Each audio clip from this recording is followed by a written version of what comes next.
Hello everyone. सो आज हम solve करने जा रहे हैं 2018 diploma trainee electrical paper. Okay, so here is the diploma trainee electrical paper of PGCIL। We solve already the paper of 2020। Okay, आप देख सकते हैं प्लेलिस्ट में जाके। ओके, और वीडियोस लिस्ट में भी जाके आप चेक कर सकते हैं। सो here is the first question, आप देख सकते हैं स्क्रीन पे। क्वेश्चन में कहा गया है कि errors that occur after taking care of all gross and systematic errors are called as. ठीक है, तो इन एरर्स को हम बोलते हैं रैंडम एरर्स। ओके, जैसे कि आप जानते हैं कि ग्रॉस एरर होता है हमारे ह्यूमन मिस्टेक की वजह से अकर होता है। जैसे कि हमने किसी भी मेजरमेंट के समय कंप्यूटेशनल मिस्टेक कर दी, या फिर इम्प्रॉपर एप्लीकेशन को हमने अप्लाई कर दिया किसी भी इंस्ट्रूमेंट में। दूसरा होता है आपका सिस्टमेटिक एरर्स।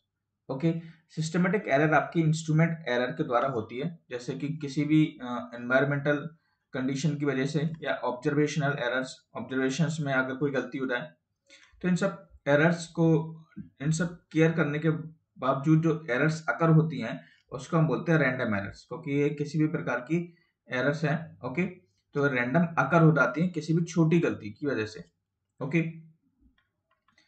नेक्स्ट क्वेश्चन आप देख सकते हैं। आपसे क्वेश्चन में बोला गया है, in light installation using filament lamps voltage drop of 1% results in. Okay, तो इसका आंसर होगा 3.5% of loss in the light output. तो आप जानते हैं कि जो फिलामेंट लैम्प का जो आउटपुट होता है वो डिपेंड करता है आपके टेम्परेचर पे। हाई टेम्परेचर पे वेपराइजेशन ऑफ द फिलामेंट क्या होता है, डिक्रीज हो जाता है, और कॉइल डायमीटर क्या हो जाता है, रेजिस्टेंस का इंक्रीज हो जाता है, जिसकी वजह से लेस करंट सप्लाई चाहिए होती है। ओके, तो in lightning installation of filament lamps voltage drop of 1% results in 3.5% of light output. अगला क्वेश्चन आप देख सकते हैं। क्वेश्चन में कहा गया है कि इनमें से कौन सा सही नहीं है आपके सीरीज रेजोनेंस पर। आपने सीरीज रेजोनेंस पढ़ा होगा, पैरेलल रेजोनेंस, दोनों कंडीशंस आपने पढ़ी होगी। ओके, जैसा आप जानते हैं कि सीरीज रेजोनेंस कंडीशन में एक्सएल इक्वल्स टू एक्स ही होता है। ओके, और हमारा जो इम्पीडेंस होता है वो टोटली डिपेंड होता है आपके रेजिस्टेंस पे।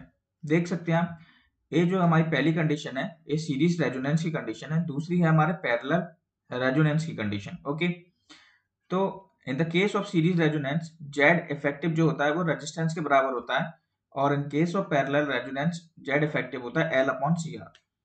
और एक बात है, जैसे सीरीज सर्किट को it magnifies the voltage, and parallel जो सर्किट होता है आपका resonance, it magnifies the current. Okay, अब ये पॉइंट्स है सारे सीरीज रेजोनेंस और पैरेलल रेजोनेंस के बीच में जो जो डिफरेंस होते हैं। जैसे कि सीरीज रेजोनेंस का पावर फैक्टर यूनिटी होता है, कोई इमेजिनरी कंपोनेंट एग्जिस्ट ही नहीं करता। आप देख सकते हैं टोटली रेजिस्टेंस के इक्वल आ रहा है आपका जेड इफेक्टिव, और करंट मैक्सिमम होगा अगर इम्पीडेंस क्या होगा, मिनिमम। तो इम्पीडेंस इज मिनिमम होता है in case of series resonance. देख सकते हैं हम इम्पीडेंस मिनिमम है, क्योंकि जेड इफेक्टिव किसके बराबर है, केवल आर के बराबर है। एक पॉइंट और के सीरीज सर्किट को हम एक्सेप्टर सर्किट बोलते हैं, और पैरेलल रेजोनेंस सर्किट को हम रिजेक्टर सर्किट भी बोलते हैं। अगले क्वेश्चन की तरफ हम चलते हैं। तो अगला क्वेश्चन आप देख सकते हैं, what will be the relation between the current through a pure inductor and the voltage across the inductor. तो सभी लोग जानते हैं कि जो करंट होता है प्योर इंडक्टर के केस में वो वोल्टेज से 90 डिग्री लैग करता है। ओके, और प्योर रजिस्टिव के केस में क्या होता है, अगर प्योर रजिस्टिव सर्किट है तो phase angle between voltage and current is zero. ठीक है, फेज एंगल जीरो होगा और दोनों एक ही फेज में होंगे। प्योर कैपेसिटिव के केस में क्या होगा, करंट विल लीड। तो ये रजिस्टिव का केस है, ये कैपेसिटिव का केस है, और ये आपके इंडक्टिव का केस है। ओके, अगले क्वेश्चन पे हम चलते हैं। तो आपसे बोला गया है कि identify the bridge shown in the circuit. Okay, तो इस ब्रिज को आप देखें तो ये ब्रिज आपको किस प्रकार दिखाई दे रहा है। तो ये ब्रिज जो है वो एक एसी ब्रिज है, आप देख सकते हैं। ठीक है, सोर्स आपका एसी ब्रिज लगा हुआ है। ओके, और ये आपका डी शॉर्टी ब्रिज है। आपको ध्यान रखना पड़ेगा कैसा ब्रिज कौन सा दिखता है, किस जो ब्रिज है आपके किस लिए यूज होते हैं, तो एसी ब्रिज है और डी शॉर्टी ब्रिज है। तो डी शॉर्टी ब्रिज आपका यूज होता है कैपेसिटर मेजरमेंट के लिए। ओके, बेंस ब्रिज जो होता है आपका फ्रीक्वेंसी मेजरमेंट के लिए होता है।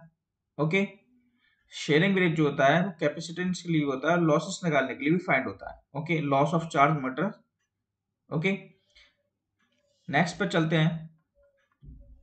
तो नेक्स्ट क्वेश्चन आप देख सकते हैं कि which of the following materials have the highest resistivity, इनमें से कौन से मटेरियल की रेजिस्टिविटी हाई है।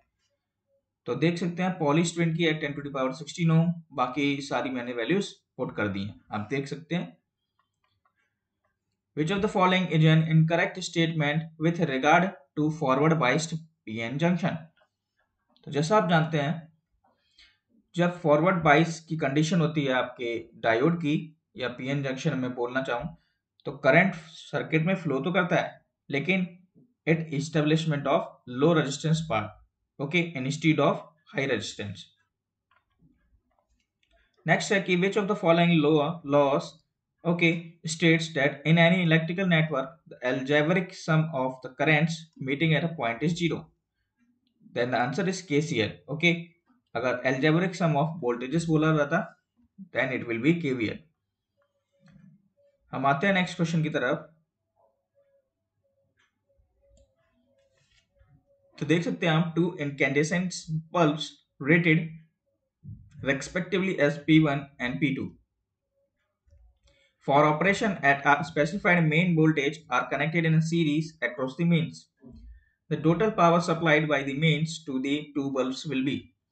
जैसा आप जानते हैं अगर जब भी आपने बल्ब प्रॉब्लम्स को सॉल्व किया होगा इलेक्ट्रिकल नेटवर्क्स में, P1 निकालेंगे, P2 निकालेंगे। ओके, देन आपकी ये फॉलोइंग कंडीशंस होती है, ठीक है, सीक्वेंस आपका सॉल्व करने का तरीका है।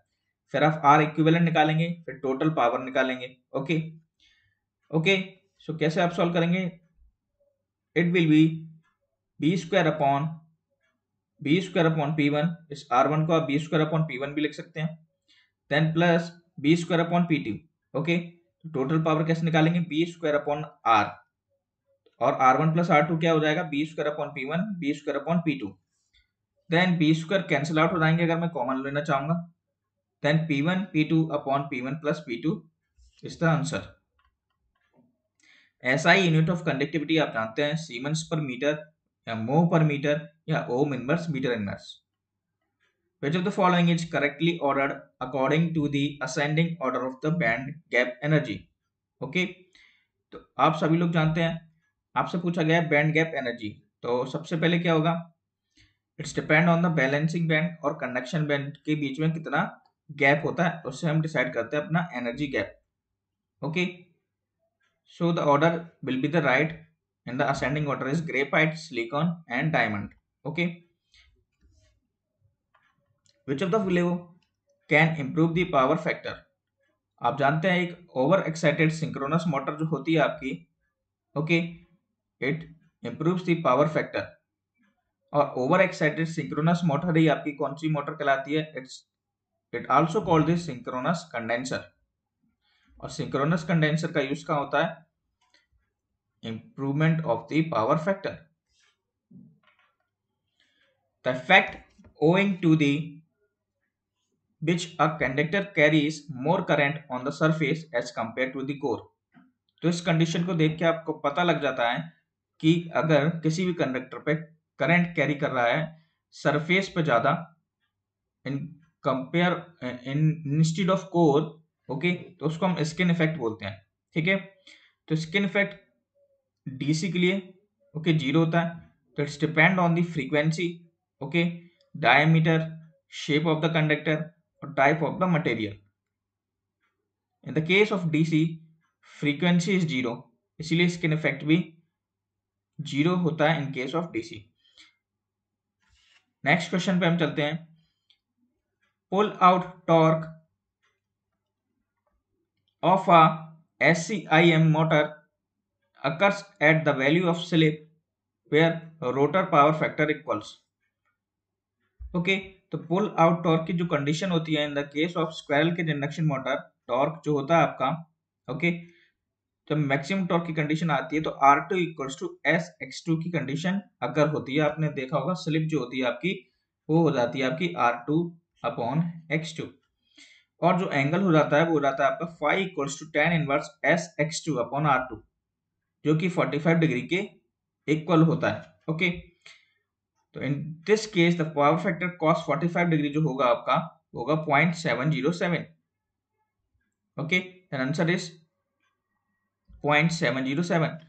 और जहां तक कि पुल आउट टॉर्क की बात की जाए तो pull out torque is the maximum torque होता है that develop in a synchronous motor can developed, okay, without pulling out of any step. Okay, तो इस कंडीशन में क्या हो जाता है कि पुल आउट टॉर्क की कंडीशन में सिंक्रोनस मोटर जो होती है लोडेड होती है, और रोटर जो होता है आपका फॉल बैक करता है कुछ एंगल पे। ओके, देन नेक्स्ट क्वेश्चन पे हम चलते हैं।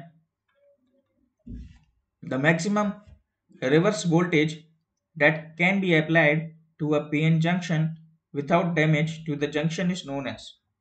तो पीक रिवर्स वोल्टेज को हम बोलते हैं पीक इनवर्स वोल्टेज। ओके, जो कि half wave rectifier, full wave rectifier, full bridge rectifier में अलग होती है।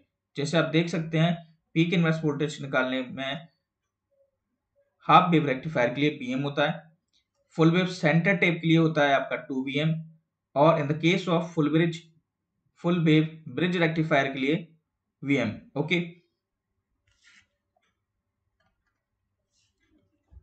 इन alternators damper winding are used to. तो डैम्पर वाइंडिंग के बारे में हमने 2020 के पेपर में अच्छे खासे डिस्कस किया है, वहां पे भी जाके आप देख सकते हैं। ओके, या फिर मेरी लास्ट वीडियो में शायद I think I discussed. Okay, you can check it there. So damper winding का यूज हम हंटिंग को प्रिवेंट करने के लिए करते हैं, या फिर suppress of negative sequence field in alternator. Damper winding जो होता है वो आपका बना होता है made up of low resistance copper, aluminium और ब्रास। ओके, तो in the case of alternator के लिए हम हंटिंग को हंटिंग प्रिवेंट करते हैं। ओके, ठीक है। और इन मोटर के केस में बोला जाए तो it prevents hunting also and for starting purpose के लिए हम डैम्पिंग वाइंडिंग का यूज करते हैं। नेक्स्ट क्वेश्चन पर चलते हैं। तो आपसे पूछा गया है find the current I in the following circuit. Okay, loop apply करना है +6, मैं बाद वाला साइन लेता हूं तो +6 -2i +4i -4i। Okay, so I will be 3 ampere. The flicker effect of fluorescent lamps is more pronounced at। एक condition आपने घर में जरूर देखी होगी, कभी कभी आपकी जो एलईडी होती है या बल्ब होता है वो ब्लिंक करने लगता है। वो इसीलिए करता है क्योंकि इट जो फ्रीक्वेंसी जब लो हो जाती है यानी कि 49.2 49 हर्ट्ज के लगभग, तो लोअर फ्रीक्वेंसी की वजह से आपके में फ्लिकरिंग इफेक्ट यानी कि झपकना जिसे बोलते हैं होने लगता है। ठीक है, तो it creates some headaches and eye strain. The instrument used to measure current. तो आप जानते हैं wattmeter is for power, ohm meter is for resistance, energy meter is for energy, and CRO is for voltage, frequency, phase angle and current. अगला question आप देख सकते हैं when a 400 volt 50 hertz 6 pole induction motor is running at 960 RPM on no load, it's slip is. बहुत simple question है। Slip का formula होता है ns - nr upon ns। ns 120 f upon p से आपको निकाल लेना है। Okay, you will get the answer slip 4%। Over speed protection of the alternator is done with the help of. Over speed protection जो होता है आपका it will be done with the help of governor। okay, so governor is the answer। governor आप जानते हैं कि on hydroelectric units as the response of the governor is comparatively slow and set is more prone to the overspeed। ठीक है, तो हम use करते हैं कंट्रोलिंग ऑफ गवर्नर का for the over speed of protection of the alternators.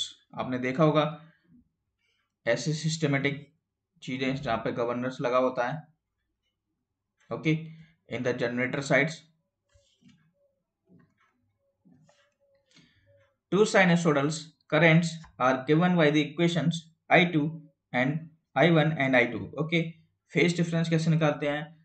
Pi by 3 आपका 60 degree है और पाई बाई 4 आपका 45 डिग्री है, तो 2 will be added, 105 degree is the answer. Which of the below is true with regard to DC arc welding? तो DC arc welding के case में मैं बताना चाहूँगा कि जो इलेक्ट्रोड होता है it is made negative and work piece जो होता है वो पॉजिटिव होता है। So the answer is option number 3। ये जो है आपकी स्ट्रेट पोलैरिटी जब होती है यानी कि पॉजिटिव पोलैरिटी के केस में, ओके। नेक्स्ट, जब हम रिवर्स पोलैरिटी की बात करते हैं तो इलेक्ट्रोड जो होता है वो आपका it's connected to the positive terminal और वर्क पीस जो होता है it is for negative terminal. This is for reverse polarity, okay. So this is the answer. Next question पे हम चलते हैं। क्वेश्चन आपका कह रहा है कि a 6 pole 50 Hz 3-phase induction motor has full load of 950 rpm at half load at speed would be। सबसे पहले तो ये क्वेश्चन मैंने कराया है तो आप देख सकते हैं कि आपको सबसे रोटर की स्पीड निकालना है फाइनली, ओके। तो N R equals to N S 1-s आप जानते हैं। स्लिप आप फुल लोड पे पहले निकाल लेंगे जो कि आपकी आएगी 0.05। हाफ लोड पे स्लिप आपकी हो जाएगी हाफ और उसी को आपको अप्लाई करना है फाइनली स्पीड में, तो you will get the answer 975 rpm। अगला क्वेश्चन है कि एक AC current is given by I equals to 100 sin 100 pi t, it will achieve a value of 50 ampere। तो 50 equals to 100 sin 100 pi t, 100 pi t equals to pi by 6, t equals to 1 by 600 seconds। कुछ नहीं करना है, 50 ampere को इसके equal रख देना है और दोनों को साइन जब इधर लाएंगे तो 100 pi to 50/100 हो जाएगा और साइन इनवर्स 1/2 होता है आपका पाई बाई 6 30 डिग्री, तो टी आ जाएगा 1/600 second. Volt meter calibration can be done with the help of, आप जानते हैं वोल्ट मीटर कैलिब्रेशन हम पोटेंशियोमीटर की हेल्प से कर सकते हैं जिसमें हम मेजर करते हैं unknown voltage while comparing with the known voltage. अगले क्वेश्चन को हम देखते हैं। आपसे पूछा गया है relation between I and R, तो आप नोडल एनालिसिस में अप्लाई करेंगे तो B + 12/4K + I, ठीक है, इक्वल्स टू 2 मिली एम्पियर, क्योंकि 2 मिली एम्पियर हमारा नोड पे आ रहा है और I एम्पियर हमारा जा रहा है और जानते हैं हम B इक्वल्स टू IR, तो B की जगह हम IR को पुट करेंगे और हम रिलेशनशिप जब निकालेंगे तो I equals to -4/4000 + R answer आएगा आपका जो कि इस किसी भी ऑप्शन में नहीं दिया है। Polar form of a vector is 20 angle 60 degree. What is the rectangular form of that vector? तो आप जानते हैं आप रेक्टेंगुलर फॉर्म में कैसे लिखेंगे, 20 cos 60 degree plus j 20 sin 60 degree. Chances of corona are maximum during humid weather, okay. Humid weather के समय कोरोना के चांसेस ज्यादा हो जाते हैं due to that atmospheric condition. तो कोरोना मोस्टली जो अगर होता है आपकी एटमॉस्फेरिक कंडीशन की वजह से ही होता है, उसमें सबसे बड़ा जो आपका पॉइंट है वो है आपका ह्यूमिड वेदर। तो 4I1 - 3I2 आपको 1 दिया है और 3I1 - 5I2 इक्वल्स टू 2 दिया है। ये दोनों इक्वेशंस को आपको केवल इवेल्युएट करना है, okay. The slope of the graphical representation of Ohm's law, which of the following components, तो लीनियर रिप्रेजेंटेशन आपको ओम्स लॉ यानी कि जिससे आप निकालते हैं ओम्स लॉ तो वो होता है V इक्वल्स टू IR, आप जानते हैं property, okay. So it will you get that's Ohm's law represents resistance। Relay कैसी डिवाइस है, आप जानते हैं रिले एक ऑटोमेटिक डिवाइस है जो कि एबनॉर्मल कंडीशन को सेंस करता है इलेक्ट्रिकल सर्किट में और सर्किट ब्रेकर के कॉन्टेक्ट को एक सिग्नल प्रोवाइड करता है, ओके। नेक्स्ट क्वेश्चन है कि इंट्रिंसिक कंडीशन क्या होता है, तो इंट्रिंसिक सेमीकंडक्टर जो है आपकी, okay, it provides the little current conduction, okay. आप जानते हैं इंट्रिंसिक सेमीकंडक्टर आपका एक प्योर सेमीकंडक्टर डिवाइस है, प्योर सेमीकंडक्टर एक्चुअली, ओके। तो एक रूम टेम्परेचर पे यानी कि 300 केल्विन पे the electron in the valence band are moved to the conduction band, okay, जिसकी वजह से आपका लिटिल करंट कंडक्शन अकर होता है in the case of intrinsic semiconductor at room temperature. Which of the wrong statement in the case of three-phase induction motor? Block rotor test of the three-phase motors to helps to find। तो block rotor test जो होता है वो आपका short circuit test भी होता है, यानी कि रोटर की साइड को ब्लॉक कर देना। तो रॉन्ग स्टेटमेंट पूछा है तो फिक्स लॉसेस नहीं निकालते हैं, जबकि हम ब्लॉक रोटर टेस्ट से हम कॉपर लॉस को निकालते हैं, यानी कि वेरिएबल लॉसेस को फाइंड करते हैं। The minority carriers of an NPN transistor, तो आप देख सकते हैं 2n are there, single p is there, so holes, okay. Minority carrier, majority carriers कौन से इसमें, आपके electrons, vice versa for the p and p। Next, a mass of 150 gram experience a force of 100 newton, find the energy और work. आप जानते हैं work का formula होता है F into to, F into D, force into displacement between them, और work और energy यानी कि फोर्स आपको दिया है 100 और डी आपको 10 सेंटीमीटर यानी कि 0.1 मीटर इक्वल्स टू 10 जूल। अगला है कि which of type of impurity is to be added to the pure semiconductor to get an N type semiconductor. N type की जब भी बात की जाएगी तो it is a pentavalent impurity, और in case of a P type then it is a trivalent impurity. हम semiconductor की बात कर रहे हैं, एग्जांपल्स आप देख सकते हैं पेंटावैलेंट के और एग्जांपल्स आप देख सकते हैं ट्राइवैलेंट के। अगला है कि टू अल्टरनेटर्स रन कर रहे हैं पैरेलल कंडीशन में, if the excitation of the one of the alternators is changed then it will operate. ठीक है, तो जब एक ऑल्टरनेटर्स का एक्साइटेशन चेंज कर देते हैं मतलब हम पावर फैक्टर को चेंज कर रहे हैं, उसकी एक्साइटेशन का मतलब एक एंगल है और एंगल का मतलब क्या आपका पावर फैक्टर, ओके। नेक्स्ट है कि the direction of rotation of hysteresis motor is determined by the, जैसा कि आप जानते हैं in the case of hysteresis motor और द शेडेड पोल मोटर, हम जो भी उसका ऑपरेशन होता है it's depend on the shaded pole, okay. So the direction of rotation of hysteresis motors is determined by the position of shaded pole with respect to the main pole। अगला question पे हम चलते हैं। Question कह रहा है आपसे कि keeping an excitation constant, okay, if steam supply of the alternators running in parallel, okay, with another identical alternator is increased, okay। तो एक्साइटेशन को एक कांस्टेंट रखना है। अगर हम स्टीम को सप्लाई को इंक्रीज करते हैं दो पैरेलल रनिंग अल्टरनेटर्स में, तो जो क्या होगा, it will supply greater portion of the load, okay. Question ये कहना चाह रहा है कि जब हम स्टीम सप्लाई को किसी भी एक अल्टरनेटर की अगर हम बढ़ा देंगे तो पावर इनपुट जो होगा प्राइम मूवर पे वो भी आपका क्या हो जाएगा, इंक्रीज हो जाएगा, ओके। जैसा कि आप जानते हैं कि पैरेलल ऑपरेशन में the speed must be the same for both the alternators, therefore the alternator with greater steam cannot overrun the alternator having the lesser steam supply, okay। So answer will be that it will supply the great portion of the load।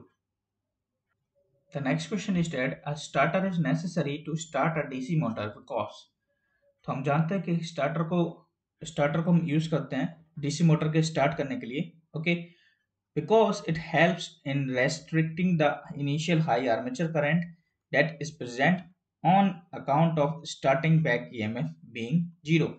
तो एक register का हम use करते हैं in the for the starter of the DC shunt motor, और जिसमें हम restrict करते हैं इनिशियल हाई आर्मेचर करंट को रजिस्टर की हेल्प से, ओके, कि ज़्यादा करंट ओवर करंट ना हो जाए इन द स्टार्टिंग पर्पस, और of the starting back EMF will be zero.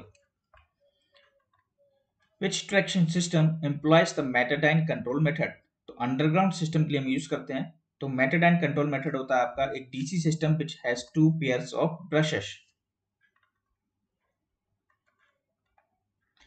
Generators for peak load plants are usually designed for maximum efficiency at, okay, तो जो आपके peak load plants हैं that will be at the 50 to 75% of the load, okay। तो peak load आप जानते हैं, okay, peak load example आपको बता देता हूँ। पीक लोड प्लांट्स के जो एग्जांपल हैं वो आपके हैं gas plants, okay, gas plants are there, solar power plants are there, PP, solar power plant, wind turbine, okay, diesel generators, storage type hydro plants, okay, pumped storage hydro plant, pumped storage hydro plants. अब मैं बात करूं तो base load की, okay, base load में कौन कौन से होते हैं आपके, nuclear power plant for base load, nuclear power plant, coal power plant, hydroelectric plant, geothermal plant, biogas plant, solar thermal storage plant, ocean thermal energy conversion. तो ये बेस लोड है, पीक लोड्स आपको ऊपर बता दिए, okay. The next question is about the current through the resistor has a waveform as shown in the figure, the reading shown by the moving coil ammeter. तो आप जानते हैं PMMC यानी कि मूविंग कॉइल हमारा एवरेज वैल्यू रीड करता है, और एवरेज वैल्यू का फॉर्मूला होता है आई एम अपॉन पाई, क्योंकि हाफ वेव रेक्टिफायर है। In the case of half wave rectifier I am upon 5, और आई एम आपका है 5 peak value, and 5 upon 5 is the answer. The percentage differential protection of the transformer protects the transformer against the internal faults, okay. तो जो आपका percentage differential protection है, it will B use for the internal faults. ऐसा होता क्यों percentage differential protection हम क्यों use कर रहे हैं, क्योंकि हम जानते हैं कि हमारे ट्रांसफार्मर के अंदर स्टार्टिंग में इनरश करंट प्रोड्यूस होता है, ठीक है, और इनरश करंट की वजह से इंटरनल फॉल्ट्स अकर होते हैं, उन सबको बचाने के लिए हम परसेंटेज डिफरेंशियल प्रोटेक्शन का यूज करते हैं।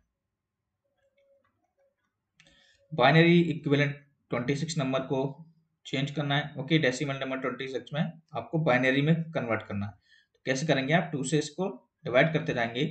तो अगर if it is divided then is 0, okay. So 26 divide हो गया 13 से, 13 हो गया 6, तो 1 आ जाएगा, ओके। 2 3 6 तो 0, और नहीं कटा तो 1, ओके। सो 1 1 हमको चलना कैसे होता है, इस प्रकार से। तो क्वेश्चन सिंपल है, आप डिजिटल इलेक्ट्रॉनिक्स का बेसिक्स है, ओके। नेक्स्ट क्वेश्चन पर चलते हैं। For a digital generating station the useful life is expected to be around, तो यूजफुल लाइफ आपकी होती है 15 to 20 years. A sine wave of frequency of 60 hertz, angular frequency निकालने का फॉर्मूला होता है omega equals to 2πf। whenever the flux linked very common आपका जो लाइन होती है यानी कि sentence for the Faraday's first law, okay. whenever the flux linked with the conductor and EMF is induced, okay, इसको हम फेराडे फर्स्ट लॉ बोलते हैं। फेराडे सेकंड लॉ क्या होता है, जो इंड्यूस्ड ईएमएफ है it is directly proportional to the rate of change of flux. Absolute permittivity आप सब लोग जानते हैं 4.10⁻⁻⁷। नेक्स्ट है कि 60 watt valve in series with a room heater which connected across the mains, what will happen if the 60 volt bulb is replaced to a 100 volt bulb। आप जानते हैं कि सभी कि अगर हम 60 वॉट को चेंज कर दिया तो हीटर का आउटपुट क्या हो जाएगा, इंक्रीज हो जाएगा, क्योंकि हम जानते हैं P equals to P square upon R होता है, okay. So in that case अगर हम पावर को इंक्रीज कर देंगे then it will be slightly increased. Next question है आपका, you have to convert this decimal into octal equivalent. तो सेम करना है जैसे हम बाइनरी के लिए किए थे, 8 का डिवीजन करना है आपको 177 में, ओके। तो आपको ऐसे चलना है दोबारा से, तो 261 ऑक्टल में आपका आंसर आएगा। नेक्स्ट पे हम चलते हैं कि how can be increase the frequency of the voltage generated by the generator. तो जो फ्रीक्वेंसी को हम कैसे बढ़ा सकते हैं, तो with the help of governor we can increase the frequency of the generator. Rotor की फ्रीक्वेंसी निकालना है, सिंपल फॉर्मूला है, रोटर फ्रीक्वेंसी होता है slip into frequency. Which of the following types of measuring instrument is used for the AC system? तो shaded pole type, बाकी सबके आपकी this is for AC and DC, okay, and this is for both AC and DC purpose. Then shaded pole type is only for shaded pole मतलब induction motor. Next is to minimize the loading effect of the circuit and the test the input impedance of the device must. तो loading effect आप जानते हैं सब, ठीक है, उसको it है हाँ ओके, क्वेश्चन में आपसे बोला गया था to minimize the loading effect. Okay, तो लोडिंग इफेक्ट को मिनिमाइज करना है तो हमें जो इनपुट इम्पीडेंस रखना पड़ेगा वो हाई रखना पड़ेगा, बिकॉज आप जानते हैं ना वोल्ट मीटर जब होता है उसका जो इंटरनल रेजिस्टेंस जो होता है उसको हम पैरेलल में कनेक्ट कर देते हैं विद दी RL। तो RM जो होता है एक इंटरनल रेजिस्टेंस है, उसको पैरेलल में कनेक्ट कर देते हैं एक लोड रेजिस्टेंस के। ओके, और कुछ टेस्ट कंडीशंस हम उस पर अप्लाई करते हैं। तो जो इफेक्टिव कंडीशन, इफेक्टिव रेजिस्टेंस जो आता है इन दोनों के पैरेलल कॉम्बिनेशन से, ओके, तो उसमें जो वोल्ट मीटर इंडिकेट करता है वोल्टेज इस R इफेक्टिव के अक्रॉस, ओके, वो कम निकल के आता है, ओके, ट्रू वोल्टेज से। ठीक है, तो हमने क्या पाया कि जो हमारा एक्चुअल वोल्टेज जो आएगा R इफेक्टिव के कारण वो कम आएगा ट्रू वोल्टेज से, तो उसी को हम लोडिंग इफेक्ट बोलते हैं। यानी कि कुछ एरर अकर की वजह से, ओके, इस इफेक्टिव रेजिस्टेंस की वजह से, sorry, actual value of voltage कम आती है। ठीक है, तो उसी को दूर करने के लिए हम हाई इंपीडेंस का यूज करते हैं। Load characteristics of the rolling mill, it fluctuates widely within the short intervals of time. Which of the following methods not produce damping torque? आप जानते हैं एडी करंट यूज करते हैं हम, फ्लूइड फ्रिक्शन डैम्पिंग होती है, air friction damping are there, but spring control damping is not used. Form factor, sorry, the ratio of the maximum value upon RMS value is known as crest factor. Okay, so you know that crest factor is the maximum value upon RMS value. Form factor is the RMS value of the average value. Okay, okay, good question is there. Determine the value of the current I1 आपसे पूछा है in the following circuit। तो I1 कैसे करेंगे आप, nodal analysis लगा दीजिए इस एक क्रॉस, B/2 -30, इस पे 30 एम्पियर आ रहा है, okay, plus B/6, okay, this पहले इधर फिर इधर B/4 प्लस 8 एम्पियर से जा रहा है। ओके, तो B आपका आएगा 24 वोल्ट जैसे कि हमने निकाला है। ओके, तो आपको निकालना क्या है, करंट I1 की वैल्यू कितनी है, B/2, 12 ampere is the answer. You can download this PDF in the description link, from the description link। okay, 1 kilowatt hour आप जानते हैं 36 into 10 to the power 5 joules होता है, ना कि British thermal unit. The volt आपको एक कैसा आपसे पूछा गया है, सोर्स कैसा दिख रहा है, तो आप जानते हैं आपका आंसर है करंट कंट्रोल्ड वोल्टेज सोर्स। देख सकते हैं जो बाहर की तरफ होता है उसको हम कंट्रोलिंग करते हैं, जो अंदर होता है वो हमारा सोर्स होता है, तो करंट कंट्रोल्ड वोल्टेज सोर्स। जब हमें कोई भी व्हील्स ऑफ रोटेटिंग मशीनरी की, ओके, वो स्टेशनरी अगर हमको नजर आने लगे इन the case of fluorescent lamps, तो ये सब होता है आपका स्ट्रोबोस्कोपिक इफेक्ट की वजह से। ओके, एक बार आप ध्यान रखिए, कोई भी जैसे आपने कभी कभी देखा होगा कुछ चीज रोटेट कर रही हो और हमें नजर आ रही है कि वो स्टेशनरी है, ओके, वो रोटेट कर ही नहीं रही, तो उस इफेक्ट को हम बोलते हैं stroboscopic effect. Ground wire is used to, okay, ground wire को हम यूज करते हैं टावर को सपोर्ट करने के लिए। Inverse square law, Lambert cosines law examples हैं आपके इल्यूमिनेशन पे। ओके, आपको करंट फाइंड करना है, ओके, तो नोडल एनालिसिस आप अप्लाई करेंगे इसमें। ओके, ठीक है, तो हम नोडल एनालिसिस देख सकते हैं, मैंने अप्लाई करी है। आप इसमें इस नोड ए के अक्रॉस को, और मैं जूम आउट कर देता हूँ उसको, आप देख सकते हैं। ठीक है, तो सिंपल है, आप देख सकते हैं कैसे हमने अप्लाई किया है। ऊपर 2 क्वेश्चन में हमने और नोडल को अप्लाई किया है। अगर सैग को इंक्रीज करेंगे तो टेंशन हमारा क्या होगा, decrease. This is the tank sag, this is the tension. The approximate torque angle corresponding to the pull out torque in a practical synchronous motor can be। तो जो अप्रोक्सीमेट टॉर्क एंगल जो होता है आपका, उसकी वैल्यू जो होती है वो होती है आपकी 75 डिग्री। ओके, तो ये एक ऐसा एंगल है टॉर्क एंगल, आप जानते हैं it is angle between the rotor flux, it is angle between rotor flux and stator flux. Okay, stator flux, okay, और दोनों रोटेटिंग स्पीड पे रोटेट करते हैं, तो टॉर्क एंगल का अप्रोक्सीमेट एंगल जो होता है वो होता है आपका 75 डिग्री। और पोलर टॉर्क के बारे में मैंने ऊपर क्वेश्चन में बता दिया है कि it is a maximum torque. Okay, which gas can be filled in a GLS lamp. Okay, तो कोई सी भी इनर्ट गैस जो होती है, खास करके neon, xenon, neon, okay sorry not xenon, okay neon gas हम यूज करते हैं इन द जीएलएस लैम्प। तो जीएलएस लैम्प का फॉर्मूला कभी कभी क्वेश्चन में पूछ लेता है। तो general lighting service, general lighting service, okay.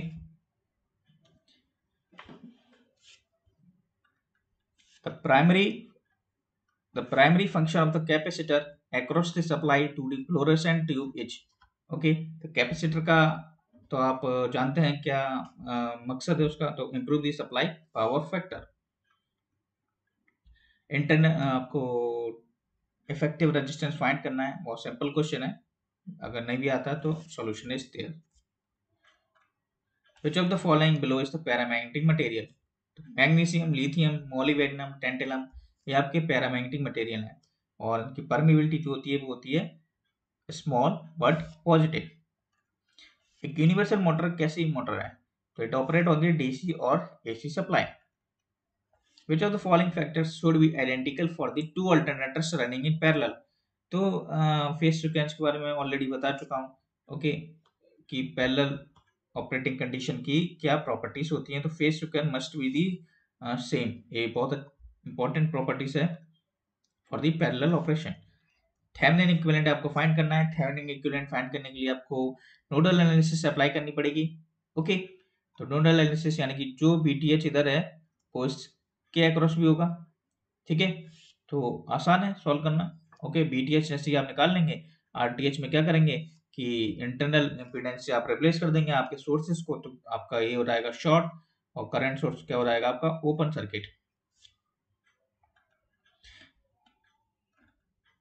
Pin type insulators, ये क्वेश्चन जो है मैं कई बार बता चुका हूँ, ठीक है। पिन टाइप आपका जो यूज होता है वो आपका होता है 11 to 33 केवी के लिए। The flux that follows a path not intended for it, it is known as leakage flux।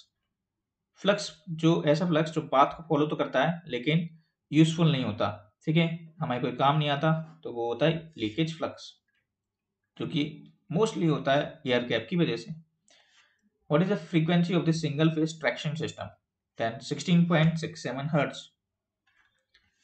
आपसे पूछा है फुल वेव रेक्टिफिकेशन 10 एम्पियर, आपको एक वैल्यू दी है हाफ वेव रेक्टिफायर सर्किट की। तो कैसे निकालेंगे, सबसे पहले आप निकालेंगे IM यानी कि मैक्सिमम वैल्यू, ओके। मैक्सिमम नहीं दी है, ठीक है, तो मैक्सिमम निकालेंगे 20 आ गया। पूछा है फुल वेव की वैल्यू क्या होगी RMS, तो IM upon √2, then 10√2 will be your answer। मैं क्वेश्चन को जल्दी जल्दी करा रहा हूँ जिससे कि आप पेपर को देख सकते हैं जल्दी जल्दी, वीडियो ज़्यादा लंबा ना हो और क्वेश्चन को आप जल्दी जल्दी समझ भी पाए। एक क्वेश्चन को बताने की मुझे जरूरत नहीं है, ठीक है। आपको एक नोट को पकड़ के करंट को क्वेश्चन लिखनी है कि कौन जा रहा है बाहर, कौन अंदर जा रहा है, तो आप कुछ भी डायरेक्शन आप ले सकते हैं। ओम्स लॉ किसके लिए एप्लीकेबल है, बहुत सिंपल है, metal conductor, okay. In the case of induction heating the depth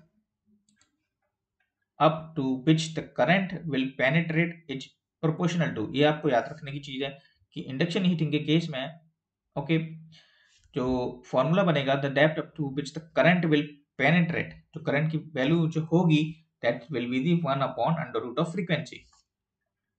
the SI unit of thermodynamic temperature is kelvin. Main part of CRO is CRT, ये तो बताने की जरूरत ही नहीं, cathode ray tube, okay. Illumination में lamp efficiency represent होती है ल्यूमेंस पर वॉट।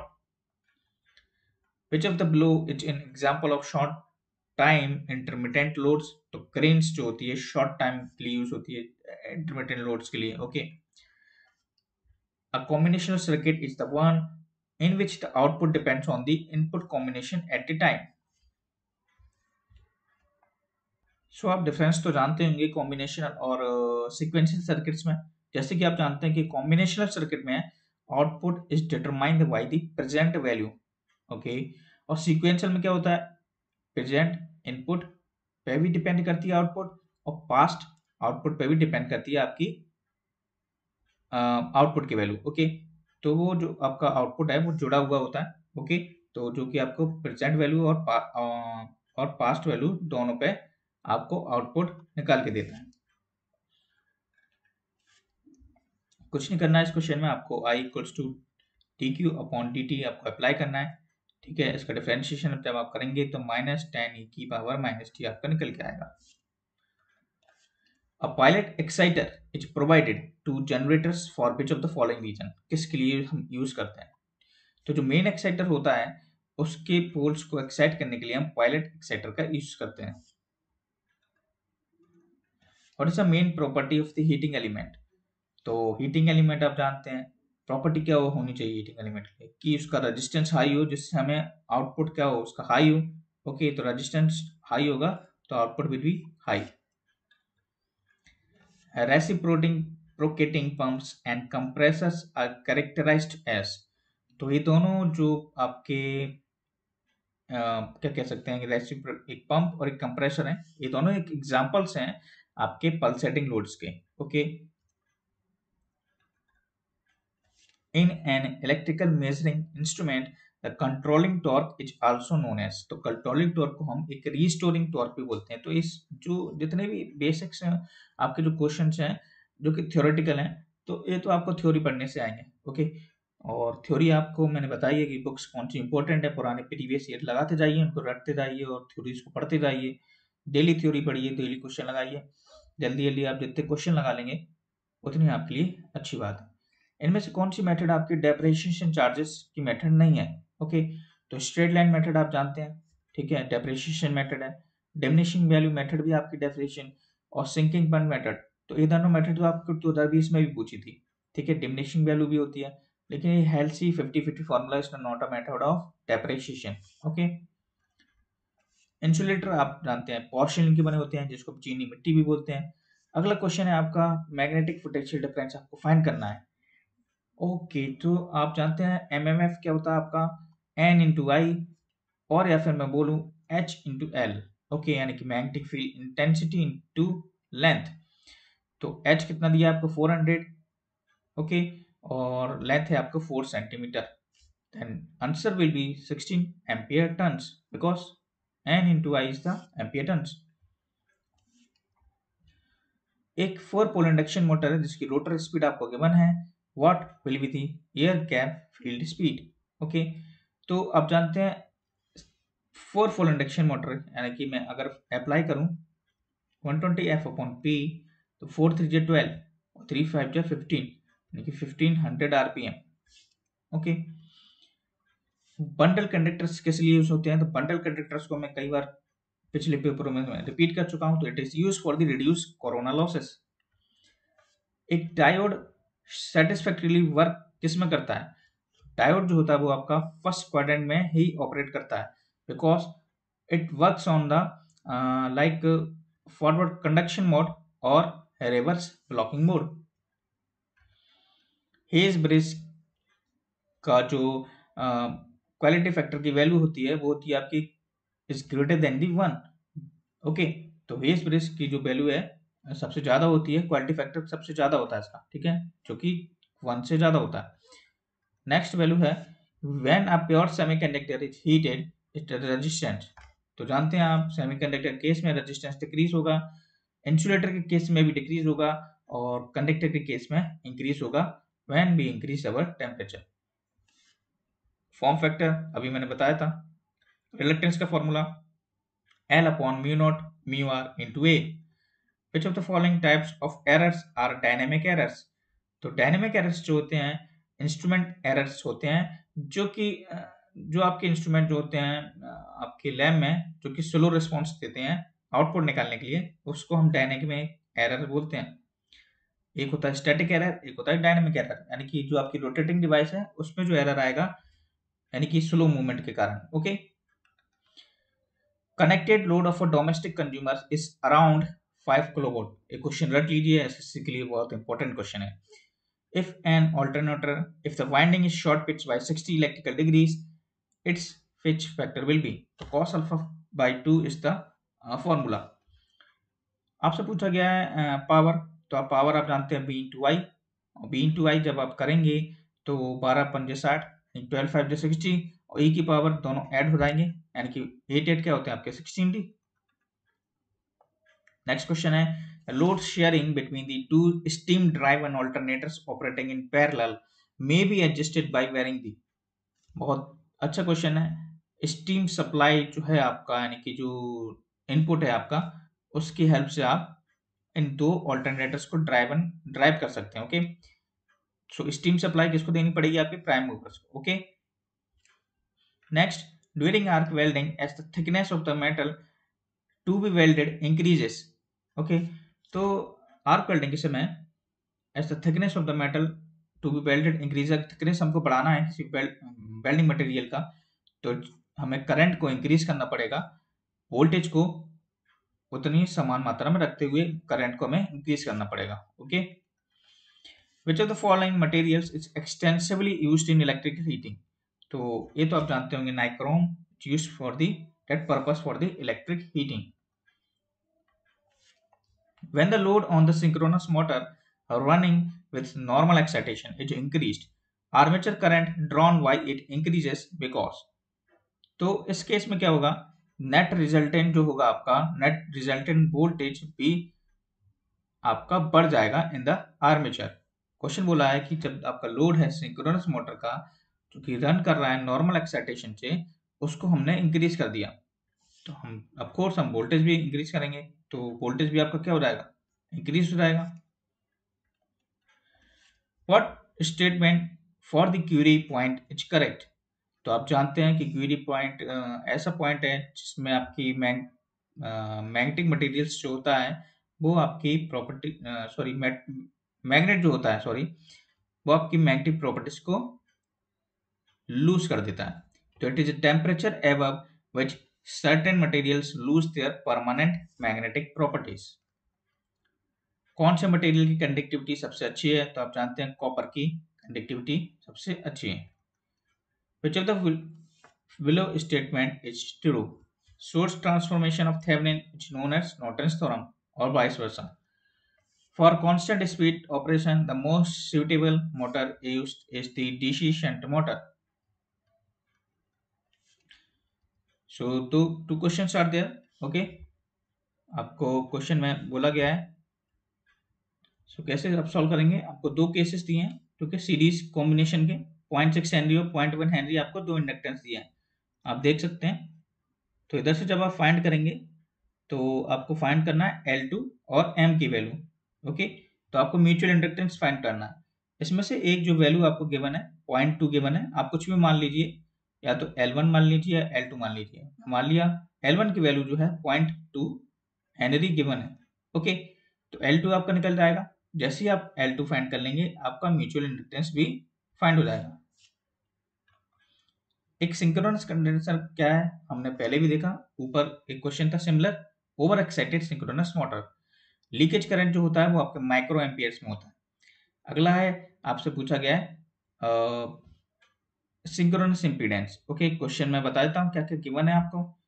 तो इन दिस क्वेश्चन आपको गिवन है, in three-phase alternator, a field current of 50 ampere produces a full load armature current of 200 ampere on short circuit and 1730 volt on an open circuit. Okay, तो देखिए आपको BOC आपको पहले निकालना पड़ेगा। Okay, तो बीओसी कैसे निकालेंगे आप, फेज में निकालना है आपको, तो B L upon root three. B L आपको कितना गिवन है, 1730 अपॉन रूट थ्री। इसको जब आप सॉल्व करेंगे तो लगभग 1000 के ही लगभग आएगा। Okay, approximately equals to 1000। Okay, और आपको करंट कितना दिया है, 200 एम्पियर, तो 1000 अपॉन 200 जब आप सॉल्व करेंगे तो 5 एम्पियर इसका आंसर। नेक्स्ट है कि सर्कल डायग्राम हमने पढ़ा होगा थ्री फेज इंडक्शन मोटर में, the diameter of the circle is determined by the, तो डायमीटर जो होता है वो आपका टोटल स्टेटर करंट को रिप्रेजेंट करता है। ओके, तो जो भी सर्कल डायग्राम आपने पढ़ा होगा उसमें इनपुट लाइंस होती हैं, vertical distances, output lines, air gap power lines, तो सर्कल डायग्राम में सब चीजें होती हैं। ये एक डायग्रामेटिक रिप्रेजेंटेशन होता है जो कि इंडक्शन मोटर की परफॉर्मेंस को फाइंड करता है। ओके, जैसे कि losses, efficiency, output. If W is the energy in joules and T is time in seconds, then the power associated with those quantities. तो पावर का फॉर्मूला होता है dW/dt. ओके, सो आप जानते हैं कि एनर्जी क्या होता है आपका, 0 to T P into dt. तो एनर्जी PT होता है आपका. ओके, अब P क्या होता है आपका, W/T. ओके, और हम BI भी लिखते हैं, तो आप रिलेशंस आसानी से निकाल सकते हैं. सो हमने 2018 का पेपर भी इधर सॉल्व कर लिया है. ओके, नॉन टेक्निकल क्वेश्चंस में जब बताऊंगा जब आपके पेपर की डेटा आएगी. ओके, सो जनरल इंग्लिश आप कहीं से भी देख सकते हैं. जनरल इंग्लिश के प्रीवियस ईयर के क्वेश्चंस आप कर सकते हैं. सो 2020 and 2018 पेपर्स आर सॉल्व.